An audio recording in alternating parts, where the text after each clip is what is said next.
우리 하나님 말씀 보도록 하겠습니다. 하나님 말씀은 요한복음 14장 22절에서 31절까지 말씀입니다.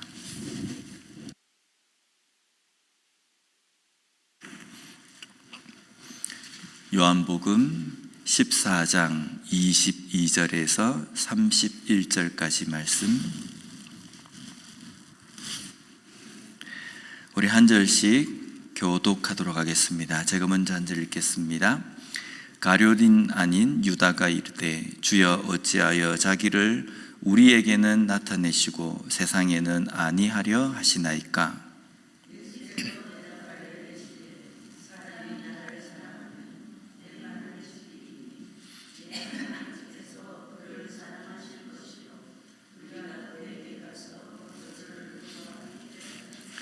나를 사랑하지 아니하는 자는 내 말을 지키지 아니하나니 너희가 듣는 말은 내 말이 아니요 나를 보내신 아버지의 말씀이니라.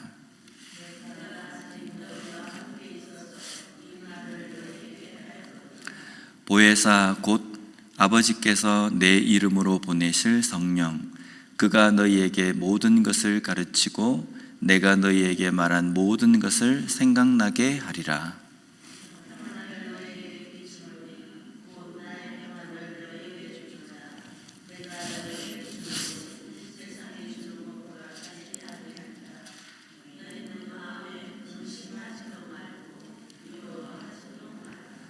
내가 갔다가 너희에게로 온다 하는 말을 너희가 들었나니 나를 사랑하였더라면 내가 아버지께로 감을 기뻐하였으리라.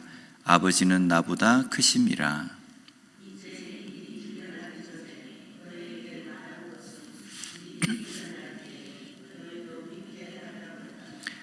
이후에는 내가 너희와 말을 많이 하지 아니하리니 이 세상에 임금이 오겠음이라. 그러나 그는 내게 관계할 것이 없으니 오직 내가 아버지를 사랑하는 것과 아버지께서 명하신 대로 행하신 것을 세상이 알게 하려 함이로라. 일어나라 여기를 떠나자 하시니라. 아멘. 오늘 말씀에 질문을 한 유다는 우리가 잘 알고 있는 가룟인의 유다, 가룟 유다가 아닌 다른 유다입니다. 이 유다를 마태복음에서는요 다데오로, 그리고 누가복음과 사도행전에서는요 야고보의 아들 유다로 이렇게 봅니다. 먼저 22절에 유다의 질문을 먼저 살펴보면요, 가룟인 아닌 유다가 이르되 주여 어찌하여 자기를 우리에게는 나타내시고 세상에는 아니하려 하시나이까? 예수님을 나타내는 것을 세상에는 아니하고 제자들에게는 나타내시는지 그것을 묻습니다. 자, 여기에서 우리가 좀 깊게 생각을 해봐야 됩니다. 여기 유다가 말하는 나타내다에 해당하는 원어를 보면요, 엠파니조라는 단어가 사용되었습니다. 뜻이 어떤 뜻이냐면 밝히 보이게 하다, 입증하다라는 겁니다. 혹시 예수님께서는 제자들에게는 예수님 자신을 아주 밝히 보여주시고 다른 사람들에게는 예수님이 자신을 드러내시지 않으셨습니까? 우리가 사복음서를 읽어보면요, 예수님께서 표적을 행하시고 하나님의 말씀을 풀어서 가르치는 그 모든 사역들을 제자들에게만 살짝 말씀하신 것이 아닙니다. 모든 사람들에게 밝히 말씀하셨습니다. 제자들과 세상 사람들에게 동일하게 가르치고 나타내셨다는 겁니다. 그런데 지금 유다가 이런 말을 하는 것은 어떤 의미입니까? 자신들은 예수님께서 밝히 나타내셔서 모든 것을 잘 깨닫고 있는데, 그리고 이 세상 사람들은 예수님께서 밝히 나타내시지 않았기 때문에 예수님에 대해서 제대로 깨닫지 못하고 있다라는 전제하에서 지금 유다가 이 말을 하고 있는 겁니다. 그런데 나중에 예수님이 잡히시는 그 과정에 보면요, 제자들이 정말 예수님을 잘 깨달았는가라고 하면 의구심이 듭니다. 오히려 제자들보다 세상 사람들이 멸시하고 아주 천하게 보는 그런 사람들의 신앙 고백이 더 제자들의 신앙 고백보다 믿음보다 더 뛰어난 것 같아요. 제자들은 예수님을 제대로 깨닫지 못했지만 그들은 예수님을 더 잘 깨달은 것처럼 느껴진다는 겁니다. 예수님께서 사역하시면서 스스로에 대해서 잘 드러내셨습니다. 표적도 행하시고 말씀을 풀어서 가르치셨습니다. 누구나 쉽게 듣고 깨달을 수 있게 하신 겁니다. 하지만 여전히 제자들을 비롯해서 대다수의 사람들은 표적을 보고 말씀을 듣고도 잘 깨닫지 못한 상태입니다. 유다의 이 말에 예수님께서 말씀하시는 것은요, 또 다른 보혜사입니다. 보혜사라는 것은요, 중보자, 조력자, 변호사라는 뜻입니다. 이 또 다른 보혜사는 성령 하나님을 의미합니다. 이것은 단순하게 예수님이 가시고 나면 예수님의 대신으로 성령을 보내주겠다는 이 의미보다는요, 성령이 우리와 함께 계시지만 성부 하나님과 성자 하나님이신 예수님 또한 우리와 함께 계십니다. 그러니까 성부 하나님과 성자 하나님은 나 몰라라고 저 하늘나라에 있을 것이고 성령 하나님만 우리와 함께 하신다는 그 개념이 아니라 삼위 하나님께서 우리와 영원히 함께 하시겠다는 그 말씀입니다. 그런데 이 성령께서 우리의 삶에서 하시는 일이 무엇이냐면요, 26절 말씀에 보면 보혜사 곧 아버지께서 내 이름으로 보내실 성령, 그가 너희에게 모든 것을 가르치고 내가 너희에게 말한 모든 것을 생각나게 하리라. 예수님의 이 말씀이 중요합니다. 유다는 자신들은 예수님의 가까이에서 예수님을 볼 수 있는 특권을 가지고 있었고 자신들은 예수님에 대해서 그래서 잘 깨달았다고 자부합니다.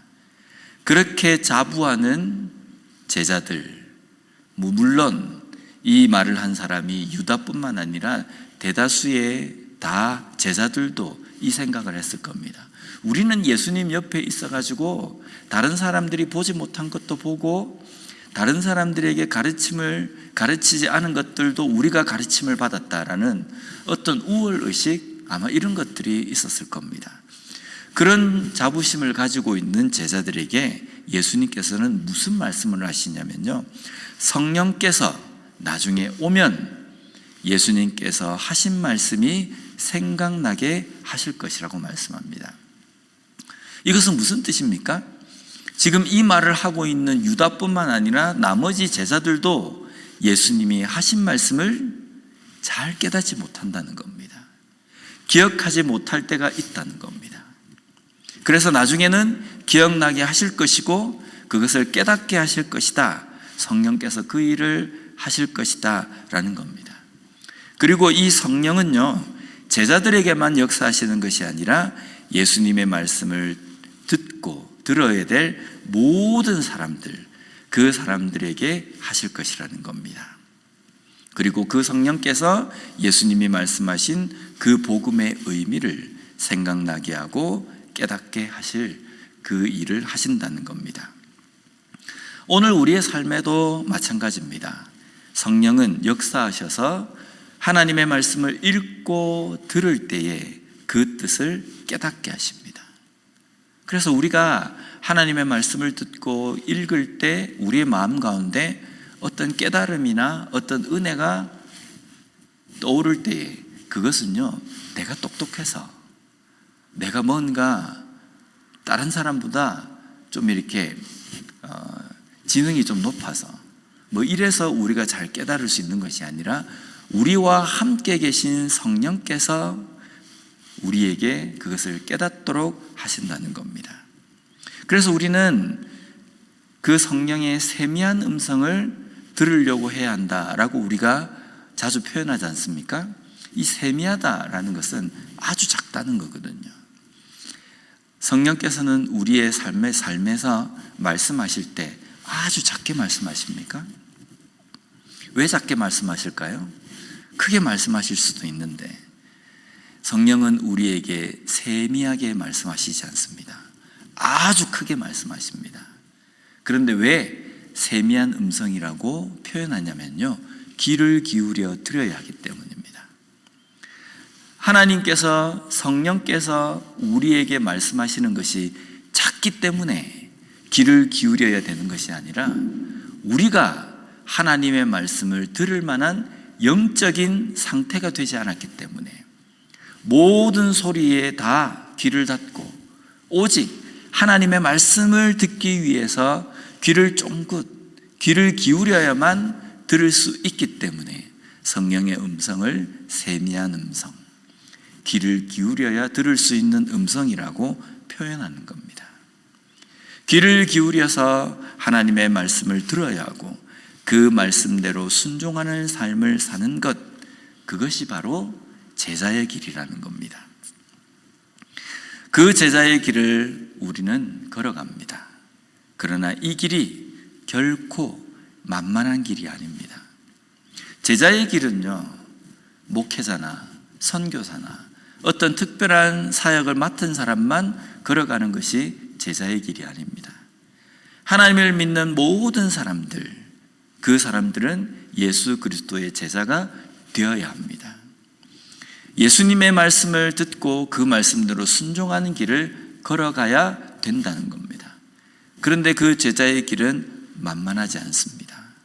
어쩌면 내가 제자의 길을 선택했기 때문에, 제자의 길을 가기로 결단했기 때문에 내 삶에서는 이제 아무 어려움이 없어야 한다. 하나님, 내가 내 인생을 내가 포기하고 내가 하고 싶은 것들도 좀 접고 하나님의 말씀대로 살기 위해서 내가 헌신하고 그 길을 걸어가는 제자로서 내가 다짐하고 결단했기 때문에 적어도 나에게는 순탄한 길을 주셔야 되지 않습니까? 라고 우리가 기도할지도 모릅니다. 그러나 어쩌면 우리가 예수 그리스도의 제자로 살아가는 삶은요, 너무나도 고달플 수 있습니다. 그냥 예수님을 믿지 않고 살아가는 불신자처럼 살아가는 그 삶보다 더 어려울 수 있다는 겁니다. 왜냐하면 세상은 우리로 하여금 제자로서 살지 못하도록 유혹과 핍박과 여러 가지 고난을 우리에게 주기 때문입니다. 똑같은 삶인데 제자로서 하나님의 백성으로 살아가기 위해서는 내가 포기해야 되고 내가 참아야 되고 내가 견뎌야 하는 일들이 더 많을 수 있기 때문이라는 겁니다. 그런 삶을 살게 될 제자들에게 예수님께서는 27절의 말씀을 주십니다. 평안을 너희에게 끼치노니 곧 나의 평안을 너희에게 주노라. 내가 너희에게 주는 것은 세상이 주는 것과 같이 아니하니라. 너희는 마음에 근심하지도 말고 두려워하지도 말라. 아멘. 예수님께서 고달프고 힘들고 더 거친 삶을 살 수밖에 없는 제자로 헌신한 우리들에게 주시는 말씀은 평안이라는 겁니다. 이 평안이 헬라어로는요, 에이레네라는 단어입니다. 이것은요, 단순하게 갈등도 없고 어려움이 없는 상태가 아니라요, 하나님과의 관계가 회복되어서 영혼의 모든 부분이 온전하고 흔들림이 없는 상태의 그 평안을 말씀합니다. 그러니까 결국은 내가 예수 그리스도의 제자로서 하나님의 백성으로 내가 살겠다라고 결단하면 내 삶에 아무 어려움이 없어지는 것이 아닙니다. 여전히 어려움은 있을 것이고 세상 사람들이 겪는 어려움 다 우리에게도 있습니다. 예수 믿기 때문에 어려움이 일어나지 않을 것이다, 결코 그렇지 않습니다. 예수 믿는 사람도 아프기도 하고 예수 믿는 사람도 그렇게 기도함에도 불구하고 사업이 제대로 잘 안 될 수도 있고 인생이 꼬일 수도 있다는 겁니다. 그러나 하나님은 우리에게 평안을 너희에게 주노라 라고 말씀합니다. 이 평안은 그 모든 꼬이는 상황, 여러 가지 힘든 상황, 어려운 상황 가운데서도 하나님과의 관계가 확고하게 연결되어 있기 때문에 그 폭풍우 가운데서도 평안할 수 있고 흔들림이 없는 그 평안을 우리에게 말씀하신다는 겁니다. 우리는 제자입니다. 제자는 서로 사랑하라, 원수도 사랑하라 라는 계명을 지키는 사람이라고 예수님께서 말씀하셨습니다.